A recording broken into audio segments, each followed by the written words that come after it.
So today we have over here the Samsung Galaxy A16 5G. So this color is simply called as blue black.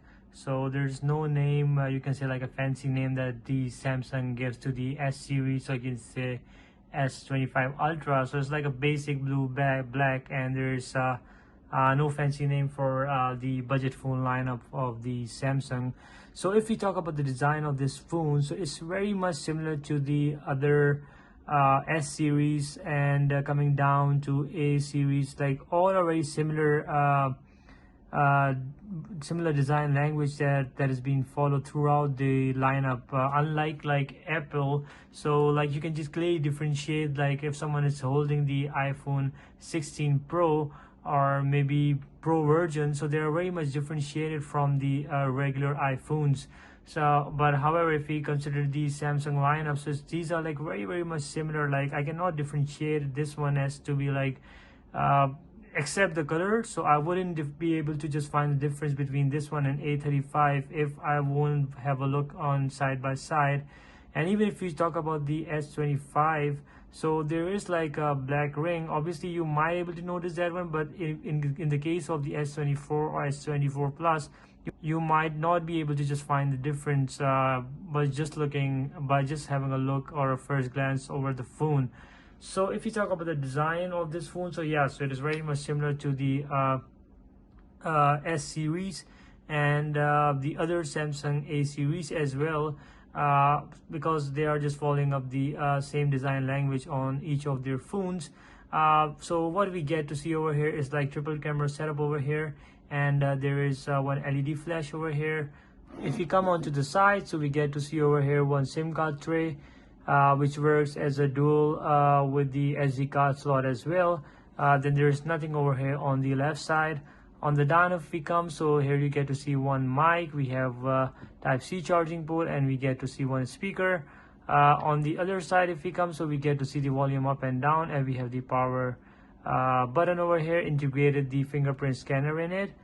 On the top we get to see just one noise cancelling mic, and if you come onto the front, so we get to see the 6.7 inch of display, which is 1080p display, and it's just okay kind of with respect to the price. I would say like that's the best you can get in this price. However, there are competitors who are just offering the 120 hertz display, but this one comes in the 90 hertz of display, which is kind of a fine. It's not a very high resolution display, but it does the work. So if we come on to the if we open, so if we test out the power button and the fingerprint sensor, so it's very instant kind of thing that you can feel. There's no kind of a lag that you can just find, and there's double tap to just close the screen in this one. So software wise, if we talk about UI 6.1 and Android 14 in this one, and Samsung promises to just provide with the 6 years of major upgrades. On the corners if we see of this phone that I forgot to mention, so it's like these are like rounded corners, very much similar to what you get to see on the other phones of the S lineup and all other phones. So it's very hard to find the difference. From the front you can see like there's a big chin on the front, and the bezels have been a little bit reduced from the A15 series, which is a good thing. And you might find the difference if you're just coming from the A15 series. Software wise, obviously this device has been great. It has all the bells and whistles of that you get on the other A series phones. However, I find this one like a little bit laggy, like once you're just browsing or you're just throwing the graphic intensive task on this one, so it gets a little bit laggy once you're just trying to use this one. However, the touch is being great on this phone. The display itself is just okay with respect to the price that it comes in. And if we talk about more about the software side, so I just want to test like if it does support the multitasking ability over here, and we can see like we can just use the split screen. We can just open the other apps over here. Maybe you can just open the Amazon on one side, and you can just switch. If you click on these three dots, so you can just switch these apps up and down, and if you click again, you can just save it, this one, as appear on the home screen itself. So once you go onto the home screen, so here it is, these being saved as the pair of these two. So once you click on it, it will just open this one. However, if you just see, so there's a little bit lag in the animations. These are like not that much smooth that you get to see on the other flagship phones or other A series phones. But nevertheless, if you want a budget phone, so it could be a good option. If you talk about the camera on this phone, so camera is just okay. I didn't like the camera on this device. Like, it's very soft and it doesn't take sharp pictures, especially if we talk about the wide angle camera. So you can see like it's very much soft. I'm not sure if you guys can see on the screen itself, but it struggles to just get the images in focus, and captures quite soft images. Front camera itself, like it's good. It's not that bad. I mean, in terms of the video quality, if you want to just do video conferencing, so that should be enough for this one. Now let's test the speakers on this phone, like how these ones perform. So this is not a serious speaker, so we'll just play one video and see how this one performs. 3, 4, 5, 6.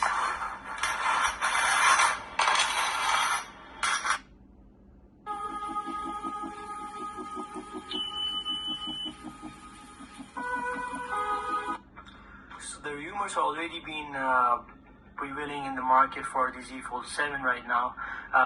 So yeah, so speakers are focusing more on the louder side. There's no bass or depth in the speaker sound quality. It's very much basic. I mean, there's nothing that I can talk about the speakers on this phone. Like, these are very, very basic kind of, you can just what you get on the Chinese phones, like cheap Chinese phones. So that's the quality of this one in terms of the speaker. So yeah, there's no personality in the sound itself once firing up these speakers, and these are just more focusing towards the louder and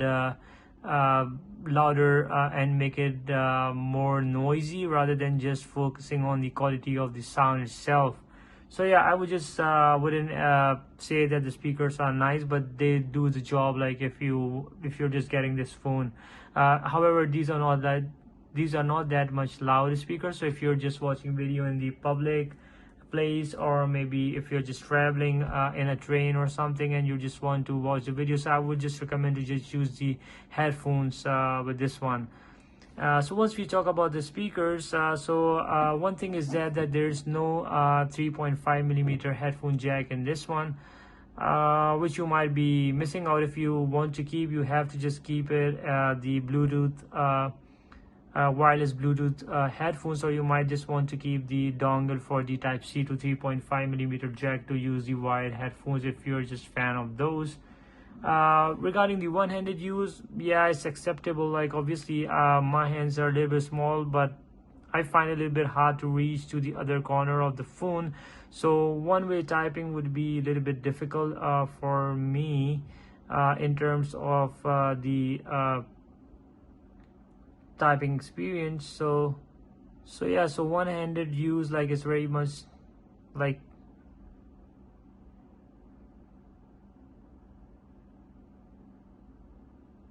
I'm finding it hard to reach towards the A, or very hard to reach towards the Q. So I might just make the device fall if I'm just trying to reach onto the Q itself on the keyboard, or maybe one. So it's like a two-handed use phones. There's no way, if you have a small hands, that you can just use this phone as a one-handed device.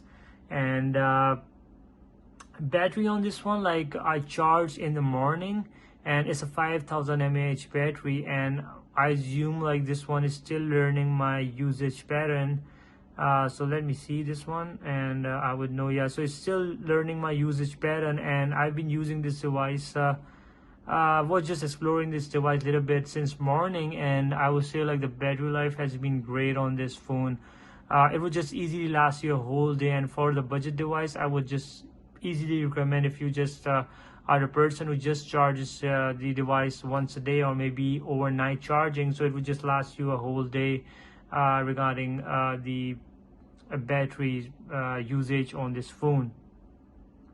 Now if you talk about the durability of phone, so obviously like this phone has a plastic frame itself, there's a plastic on the back, and there's a glass in the front. So now when it comes to the plastic frame, so obviously if you just drop this phone, so you might break the glass very easily, especially if it drops from the corner here, and so the glass would break.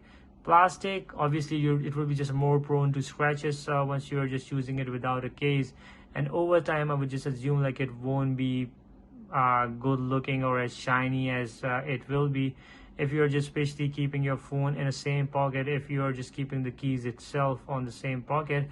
And the camera wise, the camera is just fine on this one, and yeah, if you just want to just grab it solely for the camera device, so I wouldn't recommend this device. And I assume like nobody just buying these budget phones for the camera itself. It just serves a purpose. I mean, the budget phones are made to just serve the purpose of the phone. With you can have you can say like it's a depiction of like the flagship phones, and at this price, which is like a fraction of the flagship device, so these devices worth every penny in terms of the usage, especially considering like the battery life, which is the main thing that you need the phone to last a whole day, because if the chip is like very powerful and the battery is not good, so there's not any purpose of just the phone itself, especially like if we compare to the Z Fold series of the Samsung, because like I have the Z Fold 6, and obviously it just lasts the whole day, but it's very difficult to just if you are a heavy user to get the whole day usage out of this device. So yeah, so that I would just think regarding the fast charging on this one. So it just supports the 25 watts of wired charging. There's no support of the wireless charging on this one, which makes sense. There's no coil at the back to charge it, this one wirelessly. And yeah, so if you just looking for the wireless charging in the phone, so obviously this device I will recommend to you guys. One thing I would just talk about this device is that it doesn't have the always on display on this device, despite the fact like this is having AMOLED display, and it has a big battery of 5000 mAh. I'm not sure why Samsung haven't given the always on display on this one. Maybe just limited via software, and might the Samsung would just enable this one in the future. But yeah, there's no always on display. Like I'm quite a fan of the always on display on the Samsung devices. Like you get to see the notifications at a one glance, rather than you have to just open the phone if your phone is just lying down on the table. So obviously it just you can just have a glance rather than just opening up the phone. One thing I really like about this phone is that Samsung has given the fingerprint integrated into the power button. Now I can use the screen protector on the front of this glass.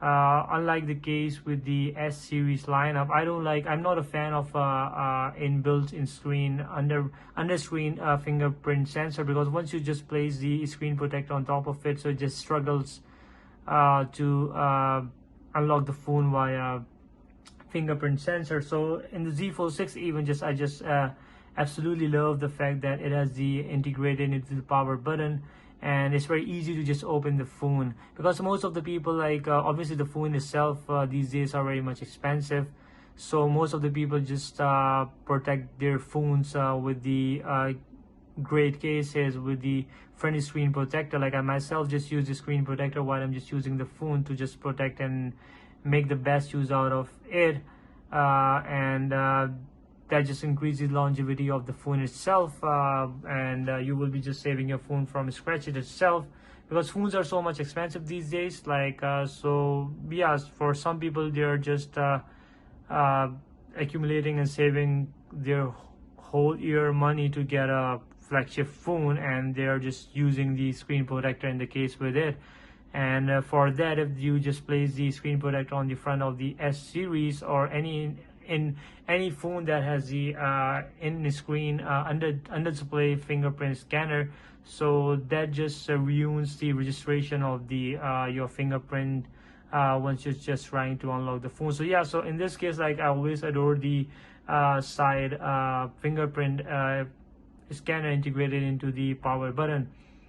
Now there is one more reason, like, I like Apple for that one. Like, they have the Face ID. However, there are the drawbacks of the Face ID as well. Like you cannot just open the phone while just keeping on the side. You have to just lift the phone to unlock the phone, which is quite annoying. So it's the reason, like, I used to mention in my other videos, like, the Apple should reintroduce the Touch ID, which has been really great in terms of unlocking the phone. And obviously that's a secure way of unlocking the phone, or you can just make payments via apps. So that's my thought about, and I love the inbuilt fingerprint scanner in the power button. One more function that it has is, like, it's tap to open the screen, which is great. I mean, in terms of, it's a budget phone, so you can just double tap to open the screen, and you can just double tap to close down the screen, which is a good feature. Like, because sometimes if you're just your phone is lying down on the side on the table and you just need to quickly view your notifications, you can just double tap and you can just unlock the phone with the fingerprint scanner from the side. So with regards to the software, I would just wanted to see, like, if it has the pop-up window as well. Yes, it is. So it has the pop-up window, and you can just rotate it throughout the screen wherever you want. You can just make the screen smaller as you want, and you can just make the screen go blur. And so you might want to just see, or if you're just reading something, you can just make this one small. You can just open the video in the same, you can just open the YouTube actually and watch a video. If you're just hearing something, you can just keep this one aside at the corner and make it transparent, and the video will just keep running, and you might want to just note down the notes from that video. So that's kind of a very great thing I like about the Samsung software. Like, they make their software so optimized with so much multitasking. Like, even the budget phone like this, like, I find it very much useful when compared to any other phones such as the Apple or maybe some other phones in the market right now. So Samsung have been just polishing their software so much in a better way that is very much useful even when it comes to their budget phones. Like, they didn't keep this one or held these software capabilities just for the S series or the flagship phones, but they have just given this one and transferred all those features and bells and whistles in the budget phone as well. Unlike Apple, which just cut corners and doesn't give such features in their regular iPhones, and just keep some of the software capabilities for the Pro models, especially if we talk about the regular iPhone 16. So they are still just following the 60 Hz display, and that device is $1,100 plus in Canada. And if you talk about this device, it's just $269, and it has the 90 Hz display refresh rate on this phone.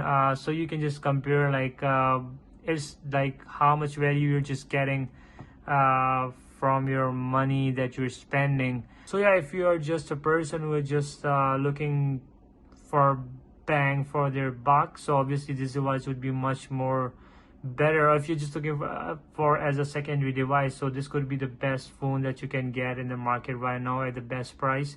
And yeah, so that's all for today. If you guys have any questions, you can just let me know down in the comments, and please like, share, and subscribe, and have a good day. Bye.